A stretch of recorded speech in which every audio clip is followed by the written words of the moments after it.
do what I do. Man, I was shot in Boston in the chest for protesting.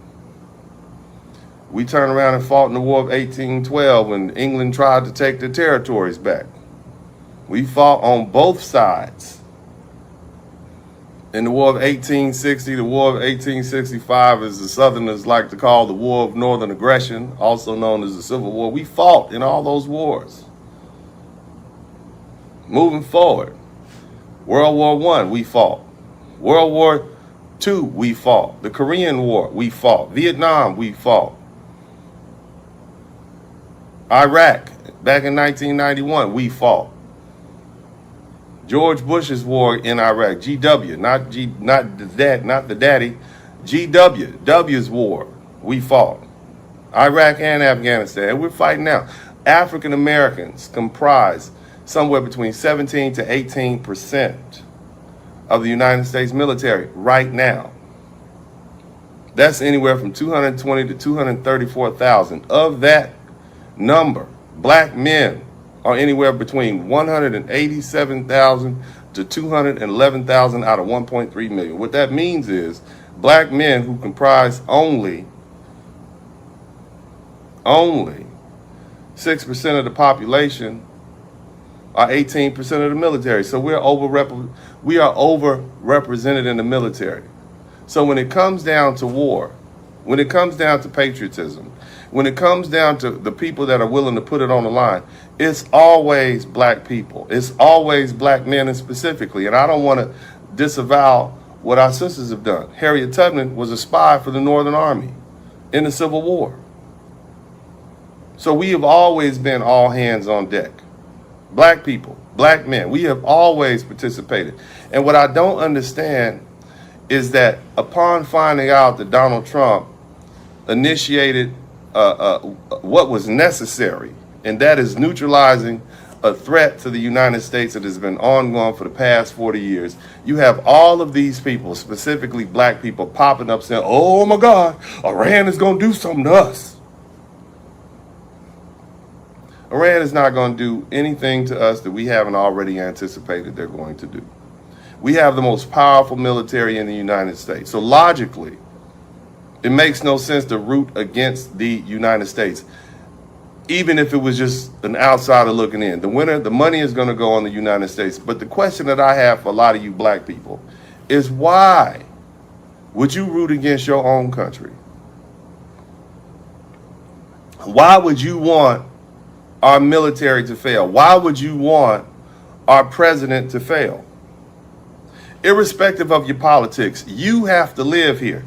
What happens if Iran was able to develop an ICBM and a nuclear warhead that can reach the east coast of the United States? What would happen? Would you be safer because of that? Absolutely not.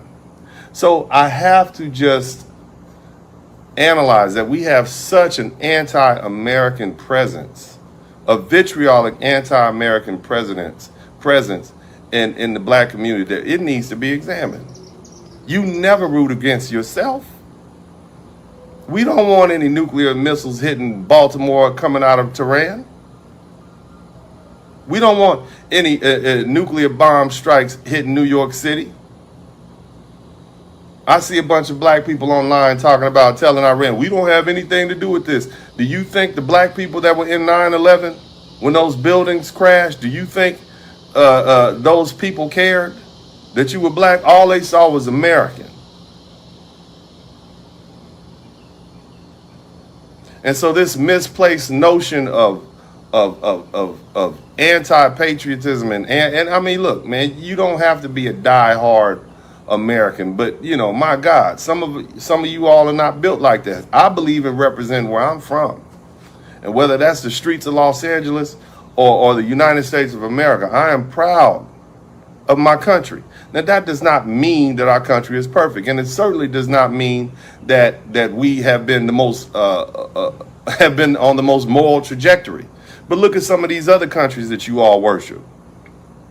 Look at the beheadings going on in Saudi Arabia right now. You got all these people supporting the Gaza Strip or Hamas. These people throw people over the side of buildings because of their choice and sexual partners. You couldn't get away with that. Some of you purple-haired folks.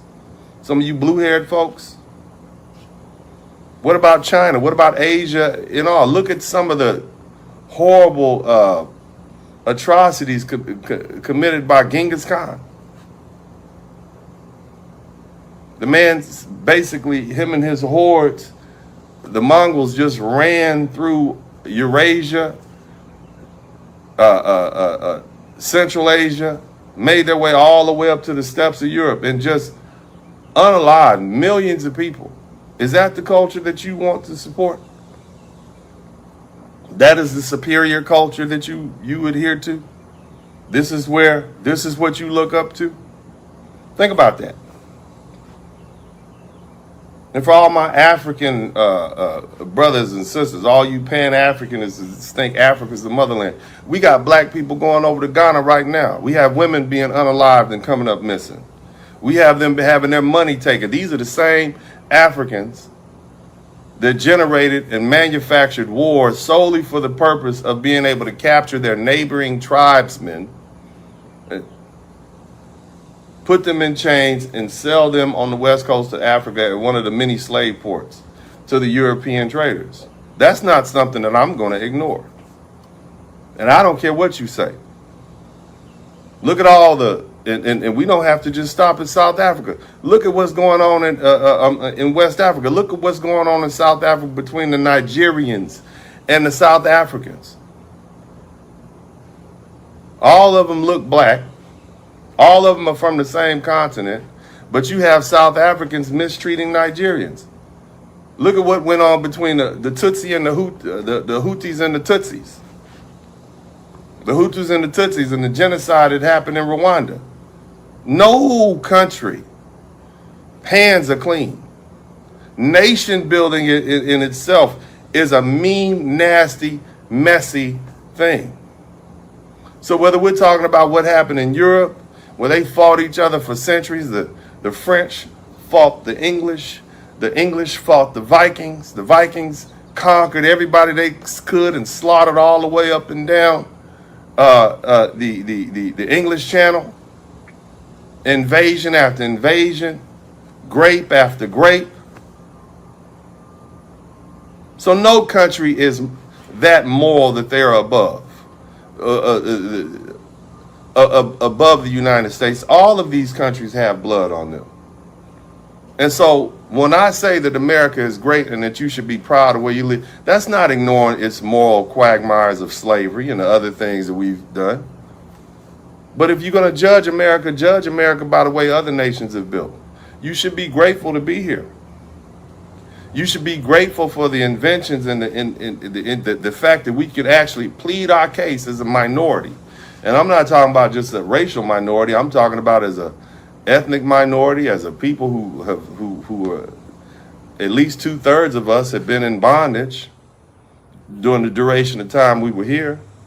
Because there's always been about 1/3 of black people or people of African descent who were free and walked this land free, whether we're talking about in the North or the South. In fact, there were black people who owned slaves. Look at the statistics in South Carolina, pre-Civil War.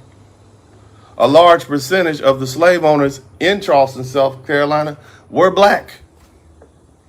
That's how pervasive slavery was. This was not entirely a European endeavor. This was not an entire European system. People of all ethnicities owned slaves. Catholics, Baptists, Jewish people. So keep that in mind when you start passing judgment on America. But for you all, this anti-patriotic vitriol, you want to see America fail. Why on earth would that be something that you would want? And I'm just talking to my black people, I'm talking to my foundational black Americans, because see, here's the thing I understand. I understand why a lot of the people on the East Coast in New York and some of these other places and some of these black people, especially, I understand why they're not patriotic, because they're not foundational black American. In essence, they identify more with being immigrants. In other words, they are foreigners who are in this country. These people don't necessarily like America. I'm not talking about all foreigners. But I do want to talk about some of the Jamaicans and the Haitians and the Trinidadians and the Ghanaians and the Nigerians and all these people. They have countries they can go back to. So just like they fled their own country, they'll flee this country if things get worse. But for you foundational black Americans with your English surnames and your roots here in the United States, you don't have anywhere else to go. I'm not talking to the foreign blacks, first generation, second generation, third generation, anybody. I'm not talking to you. And of course, we have dedicated patriotic black people from all over the diaspora who come to this country and who are fully inundated. What's up, what's up, what's up? Welcome, welcome, welcome to the broadcast. This is Uncle D. People wash their ass in the tub, Kamala Harris. You would tune in to Uncle D. D's black man talk. Pull up, homie, take a seat. Don't be a shadow watcher every day. You learn something, then you earn something. And let them know and drop some money in the plate. It's getting cold, ladies, talking ratchet. There's a king here, grab your coat, zip your jacket. Keep quiet for a second, close your jaw. Attorney Spurling, this ain't pearly, know the law. Talking Constitution, pushing pins when he shooting, give him that. Masculinity, just for the record, sprinkle that. You can keep your cat, gotta cut it. Only cat he rubbing, gotta love it. I call it Holly Buddy. Gotta vote your interest, voting earns. Presidential, this is for the money that I earn. When you gon' learn, my people, that evil mixed with evil. No matter what you're doing, baby, this ain't equal. Sometimes when you're special, you get hated. The test is for the best, you're damn right, my people made it. Uncle D, Blizzard King, you been served, gotta know this now. Black men out here know we winning, gotta hold it now. Uncle D, you been served, get your notice now. Black men out here know we winning, gotta hold it now. Uncle D, you been served, get your notice now. Black men out here know we winning, gotta hold it now. Uncle D, you been served, get your notice now. Black men out here know we winning, gotta hold it now. Hey man, I'll do what I do. Somebody need to whip your ass. Get up and whip him, Sweets. Hey, don't be putting the money in my hand all rough. Take your ass out here. You buy you a Floby and cut your own damn hair from now on.